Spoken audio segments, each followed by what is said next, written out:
Recording now. That's new. Okay.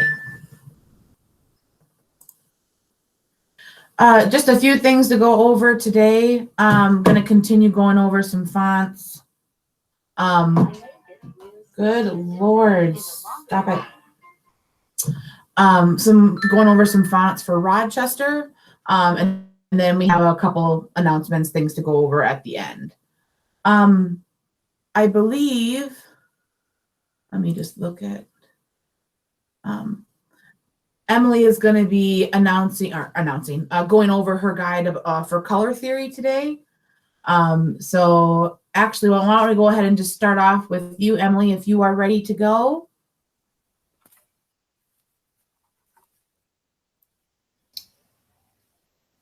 Hello, can you hear me? Yes. Yep. Yes, fantastic. Okay. I never work on meeting days, so I don't know how to share my screen. Could someone tell me how to do that? Yep, in the bottom, when you go like you're gonna hang up, down in the bottom white bar, way over on the right side, there's a 3 dots for where it says more options, present now. There's a little arrow. And then it'll ask you which screen you want to present if you have more than one. There you go. I see your face. Oh. That's fine. That's fine. It's okay. going to show you again. Your camera turned on. Sorry. I'm sorry. I didn't practice this part. That's okay. And then when you hit present now, it'll ask what screen you want to share. And then once you select that, it'll load. Okay. Well, good. Yep, there you go. Perfect. This is so weird. I can't see what it's showing, so I guess I'll just guess. That'll be a treat for us all. Okay, so we're going to talk about color theory. Yay! Can you guys still see that? Yep. Yeah. Okay. So essentially, I don't have any presentation skills since I left college. A color is basically any. Oh, gross. Okay, we're just gonna go. This is what we're doing. Okay, so color. When we talk about color, mostly we're talking about hue, which is any color on the color wheel, and you can adjust the hue by adjusting the saturation or luminance. This is also called luminosity a lot of the time.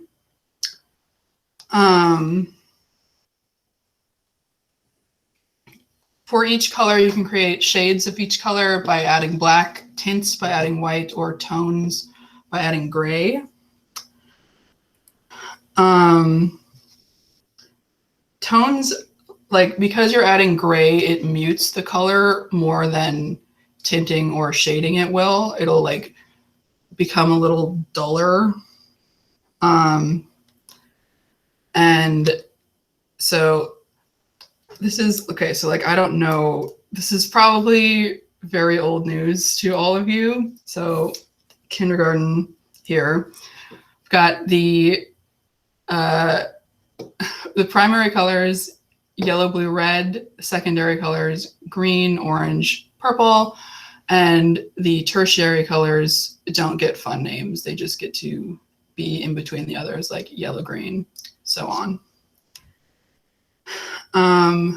Using the color wheel, you can sort of map out different color relationships that you want. For instance, complementary colors are across each other on the color wheel.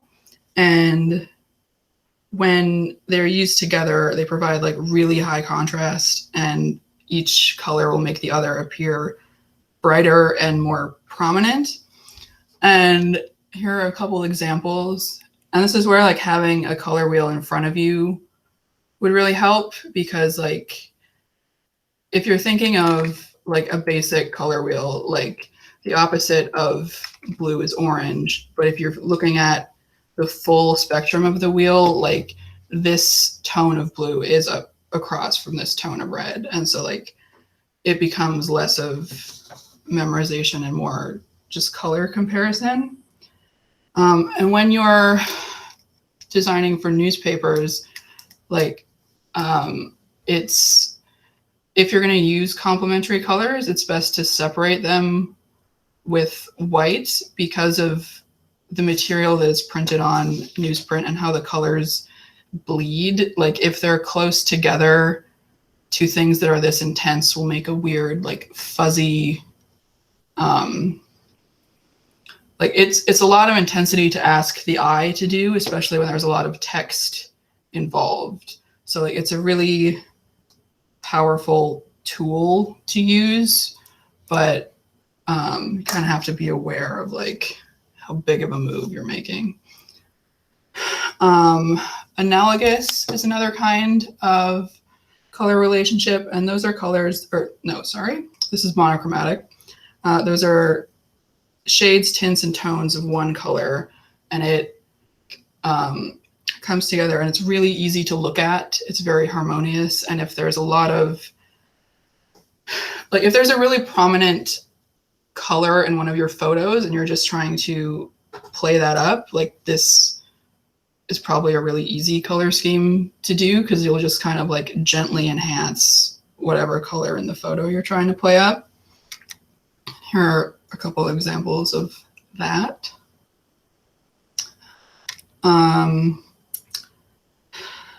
This is analogous color schemes are colors that are next to each other on the color wheel. And this is also pretty versatile, but it can be overwhelming. And it works best when like one of the colors you choose can be dominant and the other two are like in the background, singing back up, doing the harmony. Because again, like this much variation in like within the scheme of one color plus a lot of text is a lot of eye work to do. But here are some examples when it's separated with a lot of white space. Triadic is a color relationship where colors are evenly spaced around the color wheel. It provides really high contrast and makes it very vibrant. And because they're all evenly spaced around the color wheel, they balance each other in a way that intensity in the analogous colors don't. So like it is really loud, but your brain has to do less work to balance it. And then tetradic color combinations are 4 colors that are also evenly spaced. It's either in a square or something that would be this color. Oh, shit. Okay, like this color, this color, this color, and this color would also be tetradic. You can use a rectangle as well instead of a square, just any parallelogram. And here are some examples of that.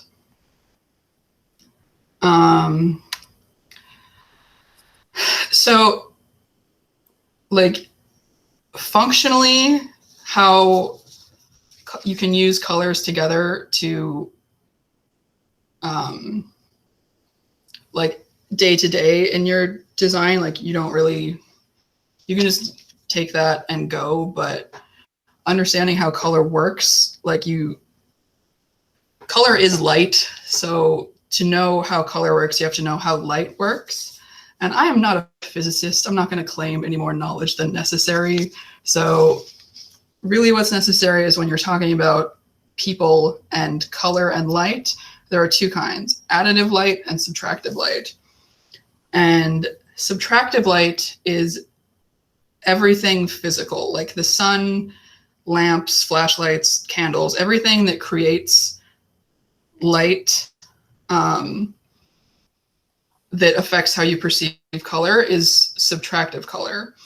Because when light as a wave interacts with anything, some of the energy is like kept in whatever it's hitting, and based on the chemical makeup of whatever object, like different wavelengths bounce off of that color and hit the human eye, which is perceived as color.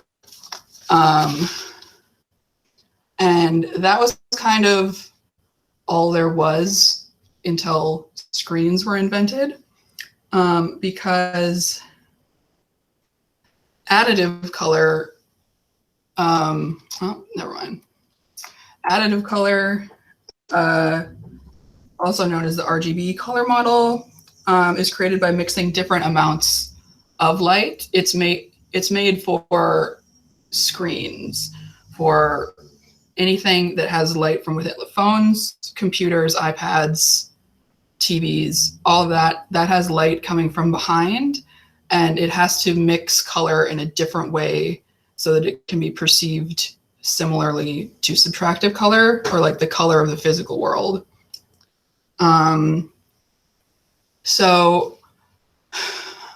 Colors that exist, RGB and CMYK are two languages that are used to like capture color, and they exist differently because they are built for different versions of light, which is why RGB files are not platable, is because they are not communicated in a way like CMYK files exist like to be printed, like they are separated into cyan, magenta, yellow, and black, because the thought behind it is like this will be printed at some point, like this is meant to be physical, and we're going to communicate all of the color information that way.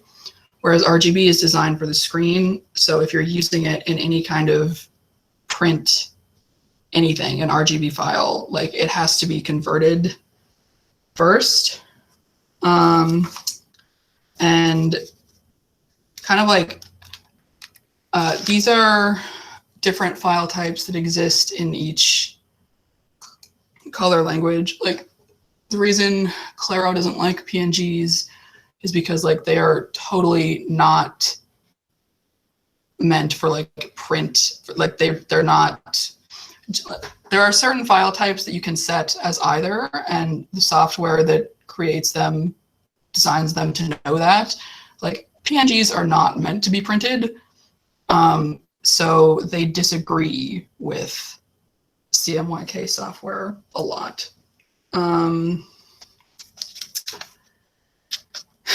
What else do I have? Jesus, okay. Oh, if anyone's ever tried to sell you a computer in the last 5 years, you've probably seen something like this.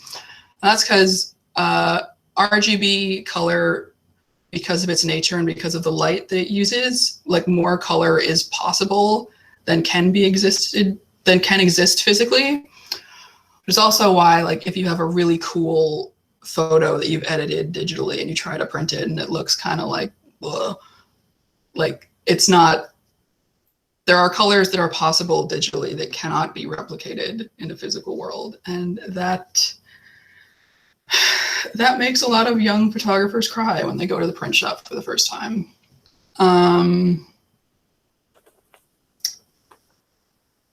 That was not supposed to be the button on this presentation, but that's what we got. Well, thank you for presenting it. That was just a good little lesson. It definitely took me back to school for sure. It was like, ooh, this is fresh.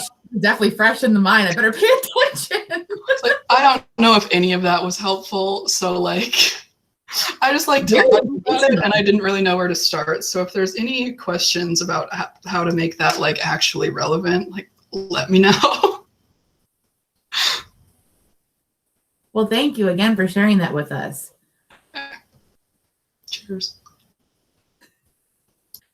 All right. The fonts we're going to go over for Rochester, similar to what we've been doing, what we did for all the FCC publications, just wanting us to talk about them more so it's more familiar to you guys. So I'll just go over the couple that we haven't gone over yet.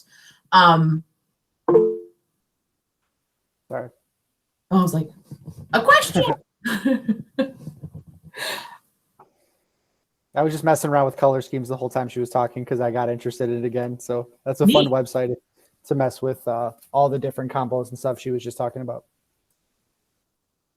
I'm just going to open that so I have that and I can share that with the email. Michael just shared a link in the comments. Just a fun way to play with color schemes or color theory if you're interested. I'll include that in the email. The Rochester fonts I wanted to mention for the folios is titling Gothic. The only reason that we should be using wide or extended fonts for Rochester is in their folios. So it should not be used in their headlines, in breakout boxes, or anything like that. The only other place that it is used outside their folios is in their column SIGs currently. So we really want to rein that in. I know they have a very, we're very strict in FCC where all news stories are bold and all columns are light. Like we addressed a couple weeks ago with Rochester pages, you can have a little more creative freedom and really switch it up and have a story across the top with a bold headline and then in a serif and then a sans serif light or a sans serif bold all on the same page. But I just want to make sure that you're aware that the wide and extended versions are only a part of their folios and their column SIGs. Nimrod is their body text. That is 9/10.5 points. Just a reminder that we do have a copy length item available in the Rochester library too, and that this font should never be used as a headline. Whitney bold is used for many different things, bylines, breakouts, some sports agate. Semi-bold is used in cut lines and of course in the breakout boxes again. And the book weight is used in bylines, corrections, info boxes, and sports agate as well. So all pretty much in the same realm of things. And then the pointer agate 1 condensed or condensed bold, a lot of that is used in the sports agate. There is some very small amounts, but there is an italic where you need to use the italic version of this. But the pointer agate 1 condensed and condensed bold should not be used as body copy or as headline fonts. Short, sweet, to the point. Michael is gonna bring up his topic, and then I got a couple announcements also. Michael, take it away.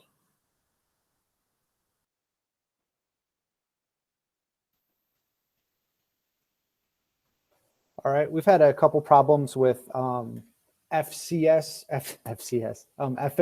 stuff and how they want the Reuters bylines to look. So I'm going to go over that really quick. First things first, just, they know exactly where they want that stuff to go. So if